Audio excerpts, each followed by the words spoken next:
Hello friends. Happy Homebrew Wednesday. Clink! So I got a couple things.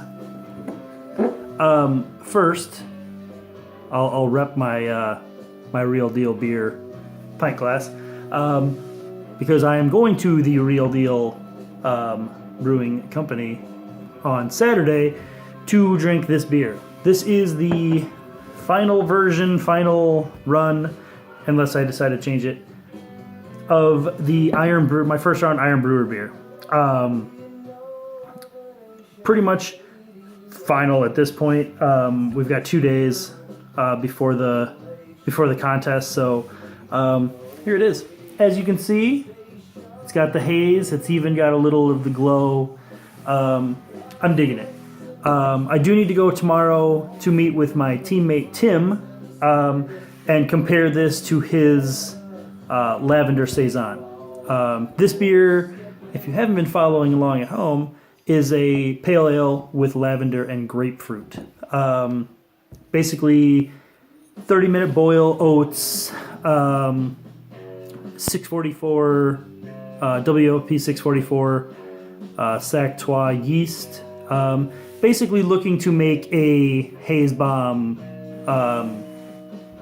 pale ale, which it looks like juice. It even, you know, in real life looks like juice. So I really get the lavender off the nose of it, but in a good floral way. It really works well with the grapefruit and the Centennial hops, because this is all Centennial, all late edition, no dry hop. I considered dry hopping, and then I just liked the way this beer balanced, so I didn't. And just the tiniest tablespoon of lavender in secondary really just saturated this whole beer with lavender. So yeah, the nose is really nice on it, I think.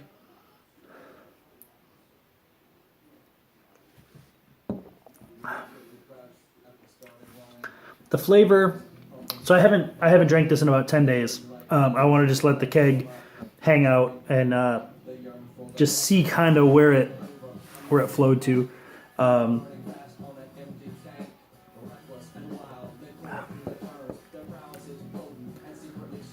The flavor is there. I like the flavor. I kind of want just like the lightest extra hint of grapefruit. But I want to do that without risking overpowering my lavender. So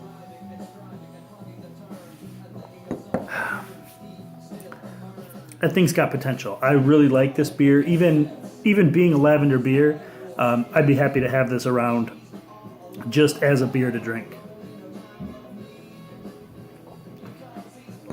So if anybody, for any godforsaken reason, is uno momento, children. Okay, so lavender beer, pretty good shape. I dig it. If Tim has a beer better than this, then we are going to be in super good shape. This thing, I really like the way it, actually now that it's warming up a little bit, the grapefruit's starting to come out of it too. This happened to me last time I drank it, and I questioned myself about adding something to it, and then I don't think I need to after it warms a little bit. So I have to just take the keg out of the fridge a little bit earlier than I normally might, but it'll be good.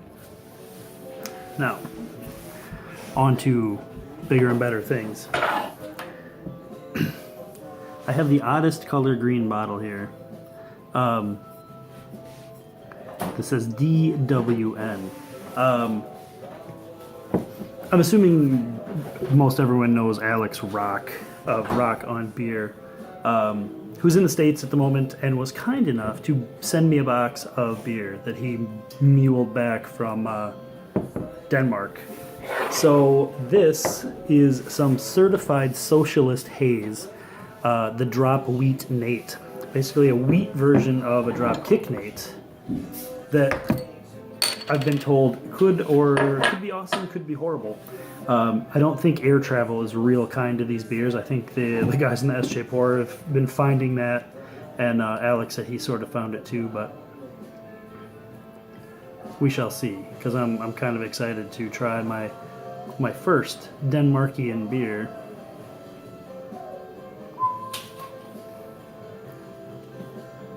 All right, check that action out. It's got the glow. It's definitely got the haze. So it's haze night. Let's not tip that over. So drop wheat Nate.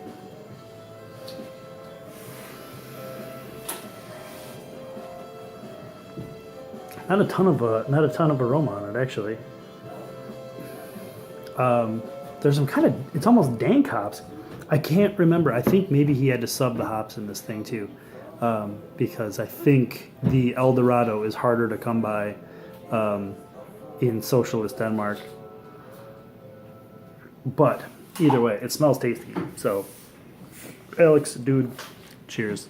It was super cool to be able to send you some beers, get some beers back from you. I wish we could have met up and even went and got a beer somewhere, but obviously, as you well know, it just didn't shake out this time around. So next time, for sure, we'll nail it down and make it work. So, cheers, my friend. Here's to you.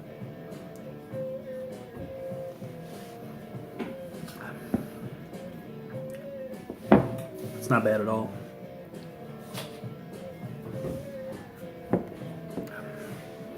It doesn't have that juiciness that I think it's the juicy fruit thing that comes from a traditional drop wheat or drop kick Nate, but it's good. It's got a nice solid bitterness behind it, which is really good.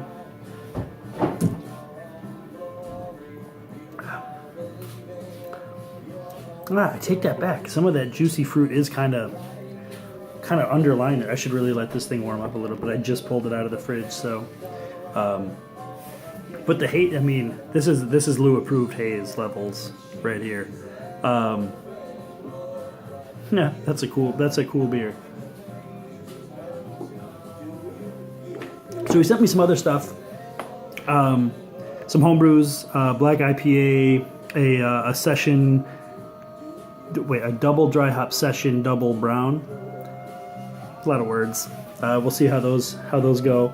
I'm looking forward to the brown. I like hoppy browns. So, and it's hopped with not glacier. Shit, I don't remember. But this double brown is hopped with a hop that I have never had before. So that's going to be kind of cool too. God damn it, what is it called? I don't know. I don't remember. He also sent me some local Michigan stuff, an old Expedition Stout that is evidently, if I don't know if Nate has a video of it or what is happening with this, but I just got a picture of Nate's countertop covered in Expedition Stout, so I'm going to be careful with that one.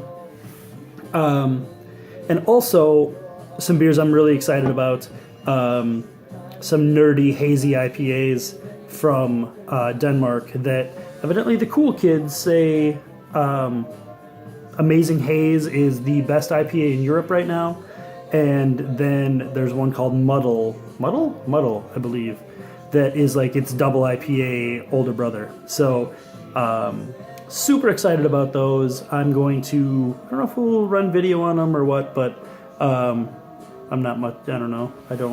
I'm not much for pro beer reviews, but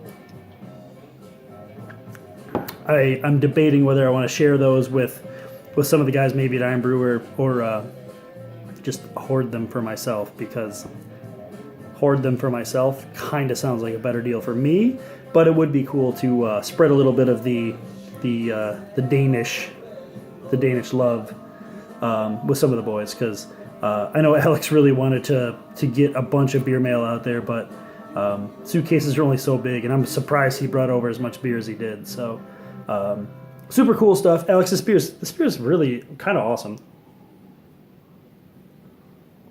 it catches the light well. Something about these hazy beers and the way they catch the light, and they really have that glow. I really dig. One of Lou's beers was the first one that really like lit up, and ever since then I kind of dig it. The way it's just certain light they light up, which is cool. So, that's it for me. Saturday's Iron Brewer. I believe it's going to be a little Brewtuber fest. Tyler Everson should be there. Jake is running the thing, so he better be there. I'll be there. Chris Kabish from Brick and Mortar, who is suddenly he's making the rounds and throwing the beer mail out. That's a good way to get people to like you. Just give them free beer.